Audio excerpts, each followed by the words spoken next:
Miss হবে না আপনার পছন্দের টিভি শো। দেখুন জি5 অ্যাপে একদম ফ্রি। আমার কিছু কথা বলার আছে। দিদি তুই তোর ঘরে যা। দিদি কোথাও যাবে না। দিদি আমার কথা শুনবে। আজ আমাকে বলতেই হবে, নাহলে যে আমি মরেও শান্তি পাবো না। কি বলছো কি বাবা? কতবার তো বারণ করছো আমাকে এসব বলবে না। চল বসবে চলো। আমি আছি তো নাকি বাবা? তুমি পরে আস্তে আস্তে আমি সব বলো। আস্তে ধীরে কেউ কোনো কথা বলবে না। দেখতে পাচ্ছিস তো দিদি যে বাবার শরীরটা খারাপ। আগে বাবা সুস্থ হন, তারপর যা শোনার সব শুনে নিবি। দিদিমা! বাবা! বাবা! মা! বাবা তোমার কষ্ট হচ্ছে বাবা! বাবা তোমার কষ্ট হচ্ছে! ও কি হলো? কি হলো? কথা বলছো না কেন? মা তুমি বাবাকে একটু দেখে রাখো। আমি এক্ষুনি রোডে আসছি কি হলো? কথা বলছো না কেন? কথা বলো না। কথা বলছো না কেন? কি হলো তোর? তোর জামাইবাবু অফিস শেষ হয় 5টার সময় আর বাড়ি ফেরে 9টায়। তো জানিস বাড়ি ফিরে বলে খিদে নেই, বলে ঘুমিয়ে পড়ে। আর এই জিনিসটাও রেগুলার করছে এভরিডে। একটা নিয়ম হয়ে গেছে। তা তোর প্রবলেমটা কোথায়? মানে জামাইবাবু যে এত সিস্টেমেটিক লাইফ লিড করে সেটা তোর পছন্দ হয় না, তাই তো? সিস্টেমেটিক 5টা থেকে 9টা ও বাড়িতে ফেরে না। এই 4 ঘন্টা ও কোথায় আছে, কার সাথে, আমি কিছুই জানতে পারি না। মানে এই রহস্যের কিনারা করবো না। তুই না বেকার বেকার এত চাপ। আমি বেকার বেকার চাপ নিই? দেখ এবার আমি ওকে চাপটা কিরকম। আমি শিওর ওর না কোনো একটা অ্যাফেয়ার আছে। রোজ বাড়িতে লেট করে ফেরে। আমার বানানো রান্না ওর ভালো লাগে না। আর বাড়িতে এসে ঘুমিয়ে পড়ে। ইনফ্যাক্ট আমার দিকে তো তাকায়ও না। তুই এসব কিছু বুঝবি না। জানিস এগুলো সব পরকীয়ার লক্ষণ। মানে তুই না দিনকে দিন আরো ডেঞ্জারাস হয়ে যাচ্ছিস। তার কিচ্ছু বোঝে না। কি যে করি আমি। এই রন শোন না, তুই তুহিনদার সাথে ওর গার্লফ্রেন্ডের একটা ছবি তুলে দিবি? আমি তোকে করে 500 টাকা পাঠাচ্ছি। এই চলে গেছে, প্লিজ তুলে দে না রে, মানে খুব দরকার। বের করতে হবে। দিদি বাহ, তুই তুহিনদার টাকা দিয়ে তুহিনদার পেছনে টিকটিকি লাগাচ্ছিস। क्या बात? क्या बात? বাহ, আমি যুক্তি দিয়ে কোনো কথা বললেই সমস্যা হয়ে যায় তোদের। তুই তো এতগুলো ডিভোর্স করাস, পরকীয়ার ব্যাপারে শুনিসনি? তুহিনদা পরকীয়া চলছে। দিদি তুই না একটু কম ভাব। হ্যাঁ একটু কম ভাব। তুহিনদা পরকীয়া, ওরকম একটা ভালো মানুষ আর এই ক্যাটাগরিতেই পড়ে না। হ্যাঁ যদি তোকে ছাড়া তুহিনদা কাউকে ভালোবাসে সেটা হচ্ছে খাবার। তুহিনদাকে খাবার দে, দেখবি তোর প্রতি অ্যাটেনশন দিচ্ছে। সিম্পল।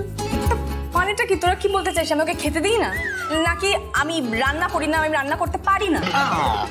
এই যে তুই এত অপশন দিস তার জন্যই আমার এক্সামটা দিতে ইজি হয়ে যায়। আমি আনসারটা দিই। এমন একটা চড় মারবো না।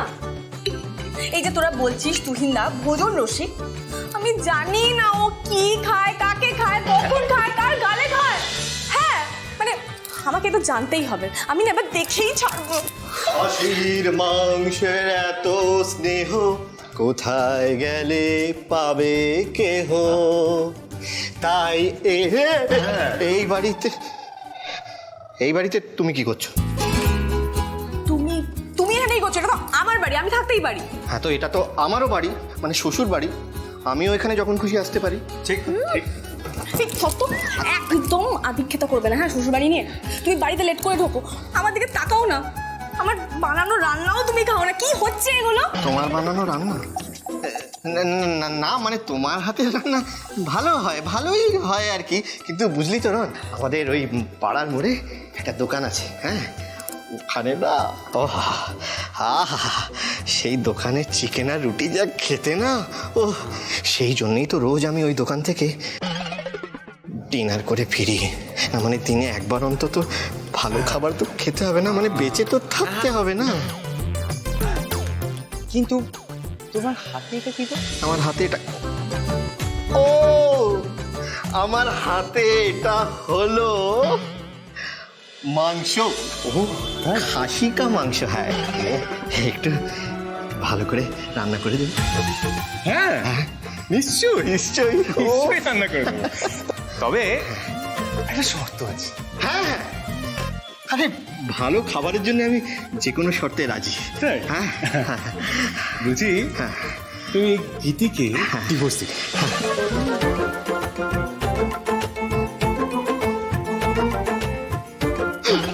এই টাকা পয়সা চিন্তা করো না, ফ্রি, একদম ফ্রি। এই চল এই দাদা দাদা ভাই বলছি যে মানে ডিভোর্স কেন? আমি তো বলছিলাম পরকীয়া। না, তোরা যেভাবে আছিস প্রত্যেকে ডিভোর্স দিয়ে দাও। একই ছাদের তলায় তোরা ভাই আর বোন হয়ে থাকবি। হ্যাঁ এই দাঁড়াও। এইটা কিন্তু তুই একদম পারফেক্ট বলেছিস। শোন দেখ, তুহিনদা তো খাদ্য রসিক, হ্যাঁ, আর ভাইফোঁটাও আছে, তো তুই যদি ভাইফোঁটা দিয়ে দিস ফাটিয়ে খেতে পারবি তুই। শরীর খারাপ লাগছে? শরীর খারাপ লাগছে। তাহলে একটা কাজ করি, মাংস পাতলা করে ঝোল করি, হ্যাঁ, আর লেবু দিয়ে চটকে খেয়ে নেবো।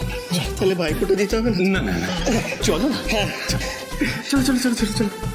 এই তো এইদিকে এইদিকে।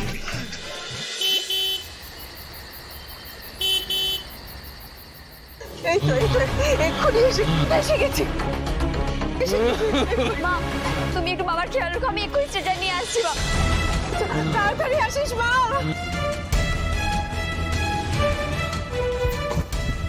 দাদা দাদা দাদা, আমার বাবা খুব অসুস্থ দাদা, খুব শ্বাসকষ্ট হচ্ছে। একটা স্ট্রেচার কোথায় বাবা বলুন না দাদা। এখানে একটা স্ট্রেচার রেখে গেলাম, স্ট্রেচারটা কোথায় গেল? কার লাগবে? আমার লাগবে দাদা, আমার বাবা খুব অসুস্থ দাদা, একটা স্ট্রেচার জোগাড় করে দিন না দাদা। এই তো একটা বডি নিয়ে গেল মর্গে, আসছে 5 মিনিটে। আপনি তারপর আপনার বাবাকে নিয়ে আসবেন। দাদা দাদা, ওরা তো সময় লাগবে বলছে, আপনি একটু চলুন না দাদা আমার সাথে প্লিজ। দাদা সময় লাগবে।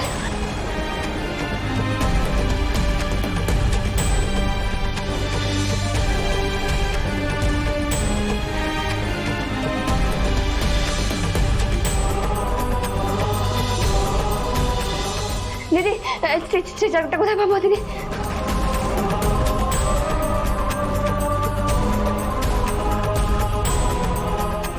দাদা একটা স্ট্রেচার জোগাড় করে দিন দাদা। দাদা আমার বাবা খুব লাইন আছে, পিছনে যান।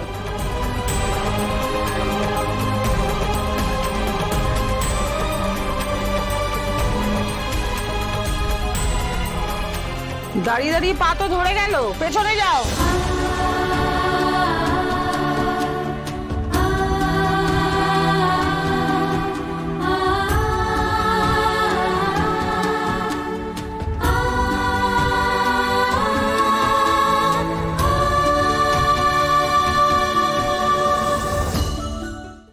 জি5 ডাউনলোড করুন আর সব এপিসোড দেখুন একদম ফ্রি।